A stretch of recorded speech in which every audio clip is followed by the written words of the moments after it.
तो दोस्तों, अगर मैं आप लोगों से सवाल पूछूं कि इस धरती का सबसे बर्बाद देश कौन सा है, तो आप में से ज़्यादातर लोग यही कहेंगे कि अफगानिस्तान, क्योंकि उस देश से ज़्यादा बर्बादी किसी ने नहीं देखी है। यहाँ तक कि इनकी हालत आज भी इतनी बदतर है कि दुनिया में कोई भी देश इन्हें रिकॉग्नाइज नहीं करता, इन्हें एज अ कंट्री ही नहीं मानता।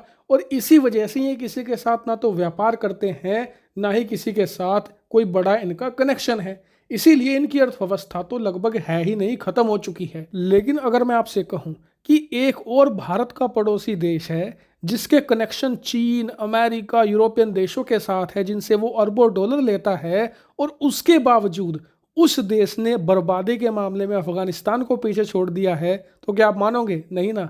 निश्चिंत रहिए, मैं आपको कुछ दिखाऊंगा, उसके बाद तो आपको मानना ही पड़ेगा। लेकिन उससे पहले आप में से कई लोगों को मेरी आवाज़ अजीब लग रही होगी और ये भी सवाल पूछ रहे होंगे आप लोग कि कल वीडियो क्यों नहीं डाली। तो इसका कारण ये है कि मैं पिछले 3-4 दिनों से भयंकर बुखार से ग्रसित हूँ।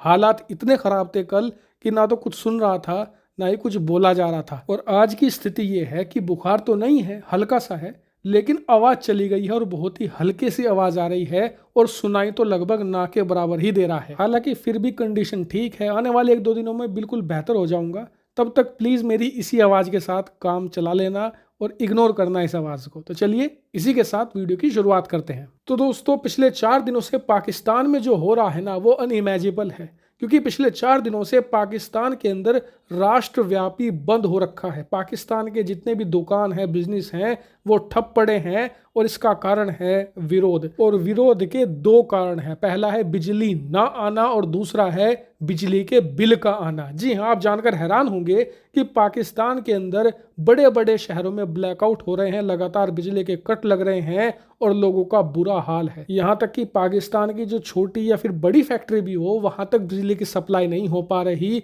बड़ी बड़ी फैक्ट्रियां जनरेटर्स पर चल रही हैं, जिस वजह से प्रोडक्शन कॉस्ट बढ़ती ही जा रही है और चीजें और ज्यादा महंगी होती चली जा रही हैं। और इसके ऊपर से लोगों के जख्मों पर नमक सरकार ने यह रगड़ दिया है कि लोगों को भारी भारी बिजली के बिल भेजे हैं। कितने भारी? 50,000 बिजली का बिल आना पाकिस्तान में अब नॉर्मल हो चुका है। जी हाँ, वहीं अगर आपने पाकिस्तान में कोई दुकान खोली है या आपके पास कोई कमर्शियल प्रॉपर्टी है जहां पर आपने छोटी सी परचून की दुकान ही खोल ली है, तो 1 लाख आपका बिल आ जाए तो भगवान से बहुत ज़्यादा शुक्रिया मनाइएगा, क्योंकि आप बच गए। क्योंकि लोगों को 1.5 लाख, 2 लाख, 2.5 लाख के बिल आ रहे हैं। और सबसे फनी चीज़ तो पाकिस्तान में ये हो रही है कि इस समय अगर कोई भी बिजली का अधिकारी दिख रहा है ना, तो लोग उसे जमकर पीट रहे हैं। क्यों? क्योंकि वो बिजली का अधिकारी बेचारा या तो कहीं पर तार जोड़ने आता है या कहीं पर मीटर की रीडिंग लेने आता है, तो लोगों को लगता है कि वो बिजली के बिल ना देने की वजह से बिजली काटने आया है।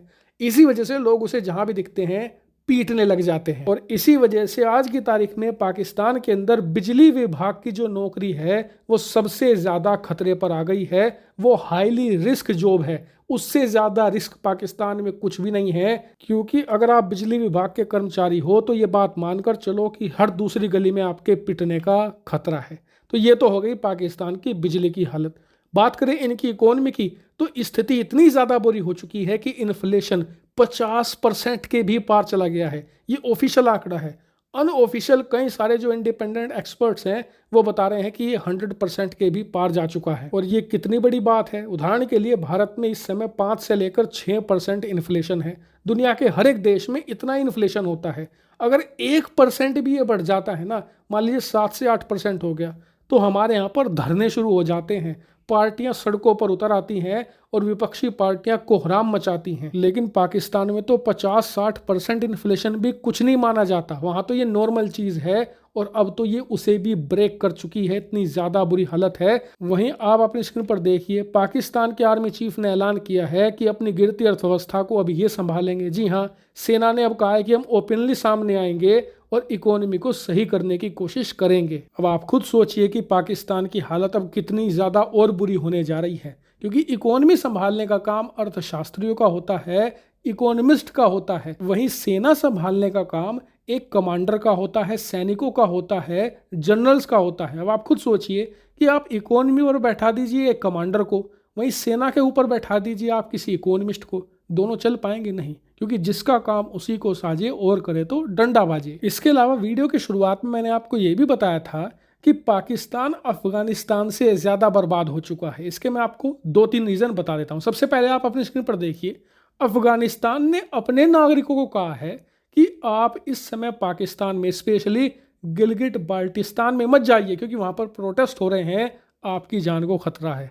अब आप खुद सोचिए कि पाकिस्तान का लेवल कितना गिर चुका है कि अफगानिस्तान ये एडवाइजरी जारी कर रहा है अपने लोगों को कि पाकिस्तान मत जाओ। इससे आप अंदाज़ा लगा लीजिए कि दोनों में अब बर्बाद कौन है।